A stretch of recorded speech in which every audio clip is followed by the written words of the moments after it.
Hi guys, Steve, KO4AFL, and I'm here with Bob from SWLog, and he's going to tell us about his product today.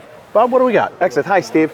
So yeah, SWLog, I started out with this back in '88, so it was originally a shortwave log. I've shortened it. Got my ticket in 2003 and started adding amateur radio logging, and so there we've been. So the real twist is, once we do all the logs and do all that, we very rarely then look and see what's going on with the data. We have a plethora of data, and we can look at it and see what's going on. So if we look at the screen here, if I'm able to do a little demo here, got a lot of things. We want to move it up to the screen? Yep. Okay.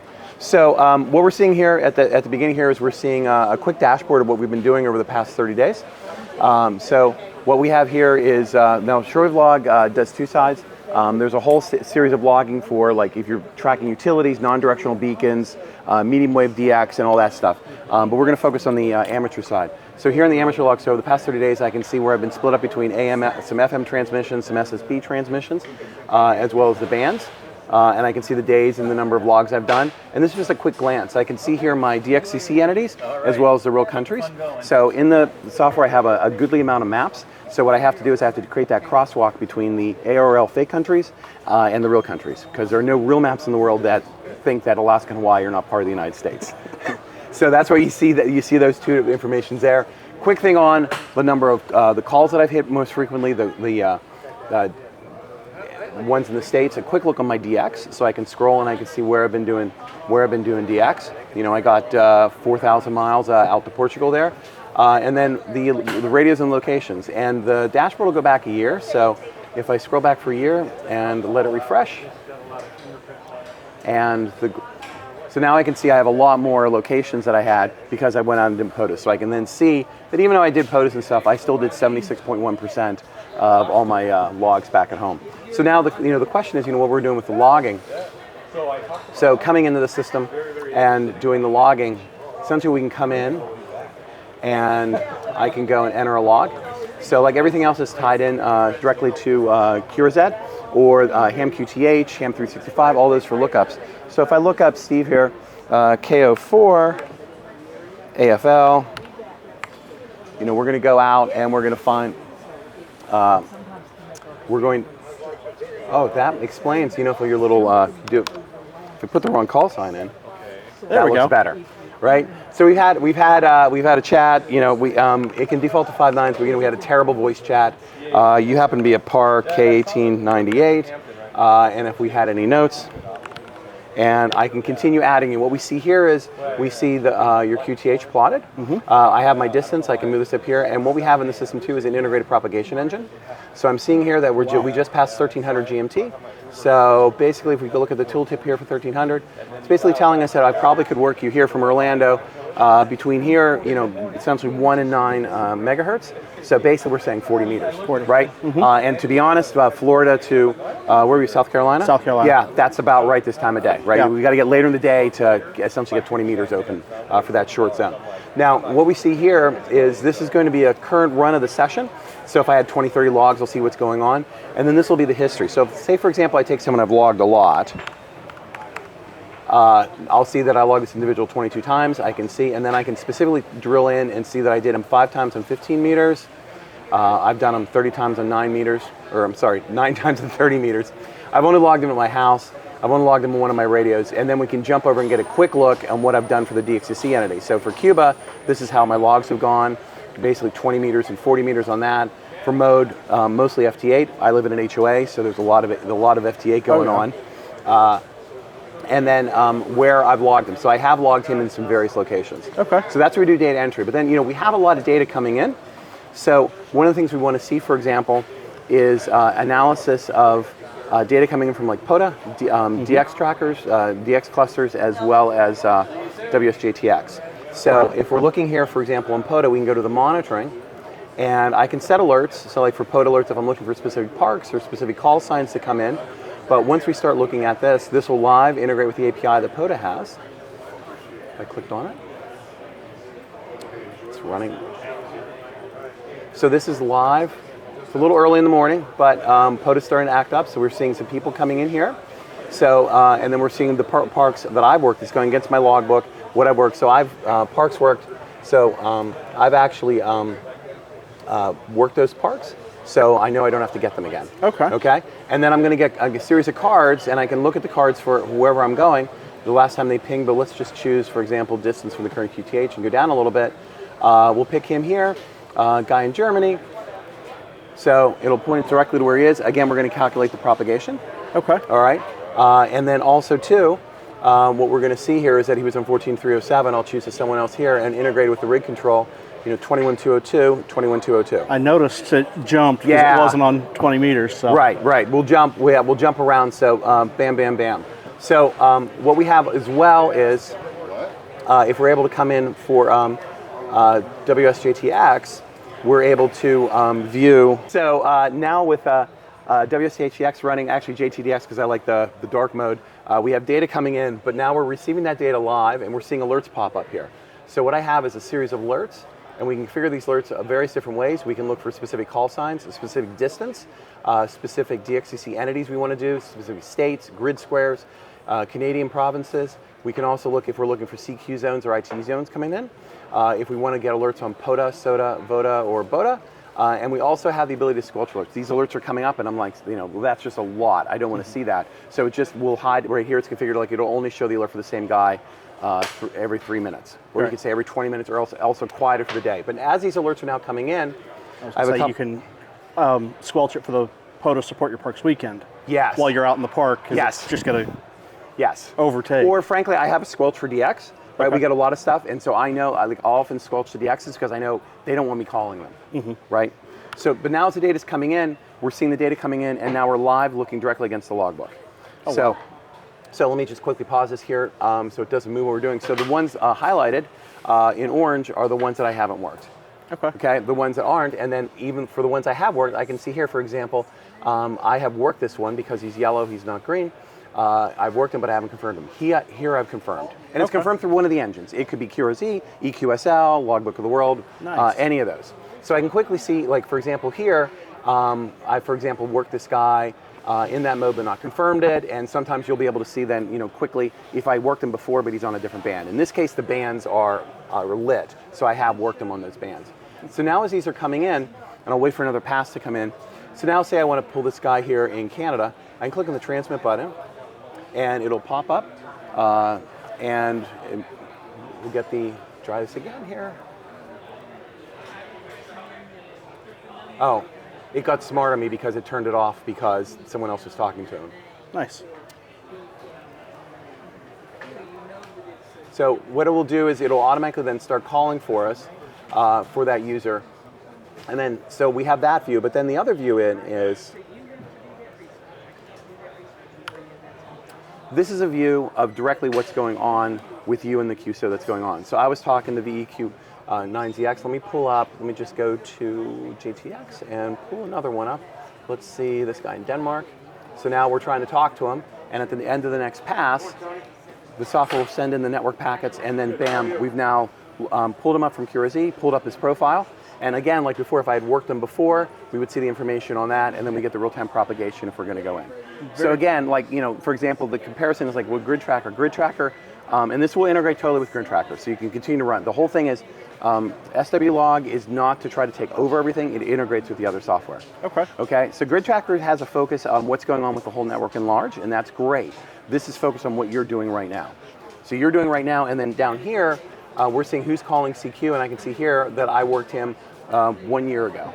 Oh, wow. So maybe I want to work him again. But this guy here, I worked again a year ago. The year I worked 115 days ago. So maybe I'm not going to call him again because it hasn't been that long. So all these alerts are coming in, and we can also do, for example, we can come into the clusters, and I can pick a cluster, pick this cluster out of England, connect up to the cluster, and this is the raw feed that's coming in, and we can move this to see what's coming in or not with the raw feeds. But now, bam, we got a lot of alerts coming in. Oh, wow. Okay, and of course they're going to come in, bam, and again, it's directly looking to your logbook, who you've worked and whatnot. This is a lot of stuff coming in. How are you going to manage that? So with all this stuff coming in, now we've got the FT8 stuff coming in, we have the POTA alerts coming in, as well as the clusters. So in the software, I have what's called a unified console. So I go to monitoring, and I look at my unified alert console, and now everything is gathered here, and we can dynamically turn all these on or off to view. So all the alerts are coming in. So say, for example, like I don't want to consider POTA, and so we just got rid of the POTA ones. Okay. Okay. So now, like here, click on him and we've now tuned to him.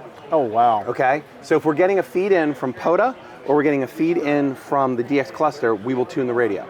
If we're getting it, if we have the feed in from WSJTX, it'll then automatically start calling. Because when we're on WSJTX, we're not really jumping band to band to band. We're just seeing, so it'll start calling. So that's how we can winnow this down. And again, we could say like, these are the alerts that came in the past 3 minutes. I can make it as large or small as I want, and then of course we can then pause it because it's updating every like 12 to 15 seconds. Oh. Wow. Okay. Also too, let me close some of this stuff down. And so, big part is reporting in the system. So for example, if we want to look at, a report, let's pick Europe. And I could say, find me everything verified by SWLog. SWLog is very big in Europe. So we're going to see who I verified with SWLog. So I'm going to pull up a report here. And I'm going to say past 3 years. These are just shortcuts. You can choose whatever date range you want. Okay. And so the report could also be filtered by mode. You could say people that I've done on lower sideband, upper sideband, SSB, it'll all go directly. And then what we have, so this is rolling back to mapping the DXCC entities to the real countries. Yep. So for example, Ceuta, which is in the northern coast of Africa, is part of Spain. So you're going to see Ceuta as part of the Spanish number for this. Okay. So I can see here that I'm doing SWLog. I have 163 confirmations with SWLog over that time period, which was 3 years ago. So we can do it for the past 30 days, 60 days, whatever we're doing. And again, we can filter this map down to mode. I could say who was doing FT8, SSB. If I was doing a RIDI contest, who did I contact? All that. So also then too, for those that, for example, like filtering working US counties, so the past, I'll go all my logs. Now this will take a second or two because the US county map is a very complex map to load in the background. So we got to pause it a couple seconds so we can play the Jeopardy theme while this comes up. Right. Okay, Jeopardy theme is up. So now we have all the US counties, so I can zoom in here. And I live down in the Tampa area, so I know I have a lot of people local, so for the sake of this, if I move my mouse, I can see as I hover over the counties, I have a Polk County here, I'm sorry, Hillsborough. We'll see who I worked in Hillsborough. We're here in Orlando. Orange County, so these are the folks that worked in Orange County. Okay. So the question is now, this is what I've worked, but who have I worked, for example, on 40 meters?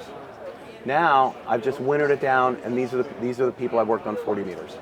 Oh, wow. Who have I worked? I haven't worked much on 80, but who have I worked on 80?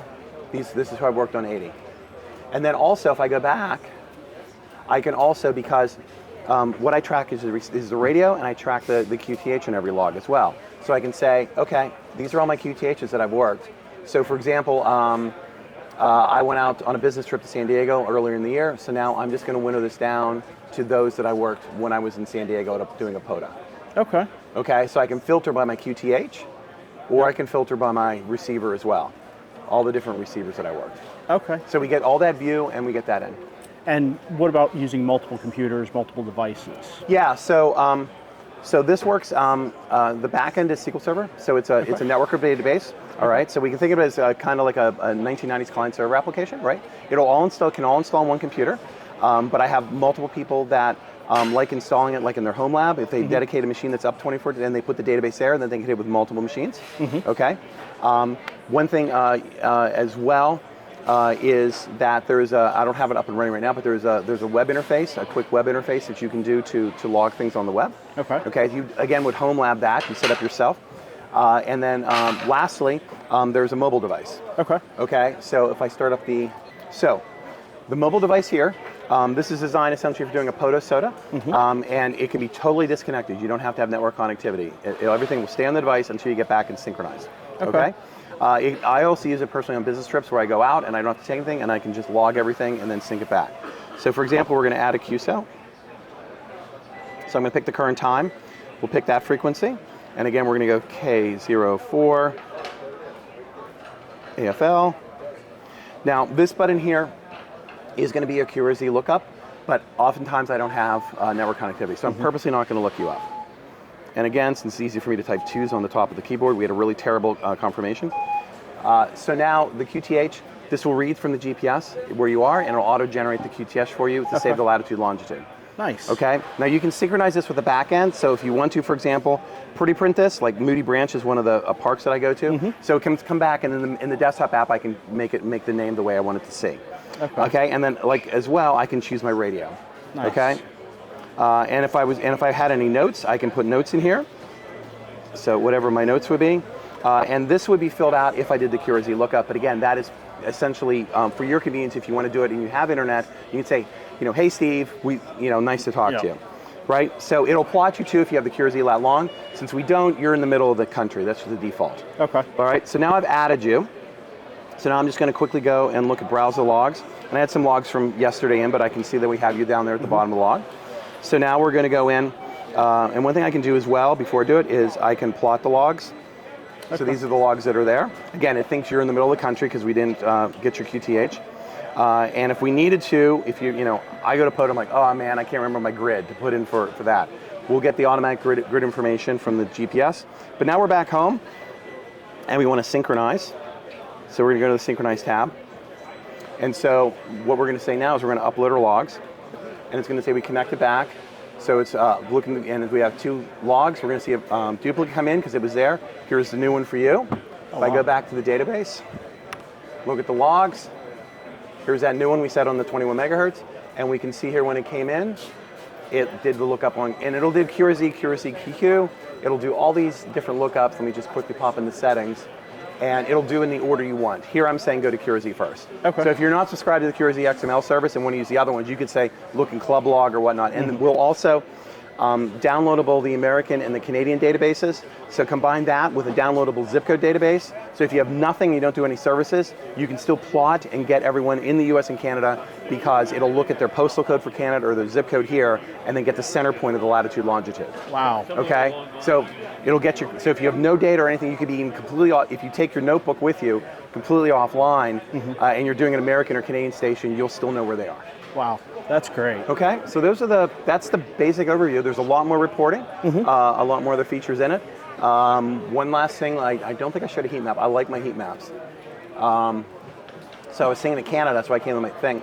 I'll say like all my logs, show me how I've logged Canada, and I'll get a heat map of immediately what I did Canada. We'll get this for the years as well. I show Canada because it fits on a page. Right. And it's not surprising that I do Ontario and Quebec because that's where the population is. Yeah. But one thing I like really cool is if I look at a heat map by band and distance, and I'll just say January 1st, because we'll look at like current sunspot numbers and stuff, and the range.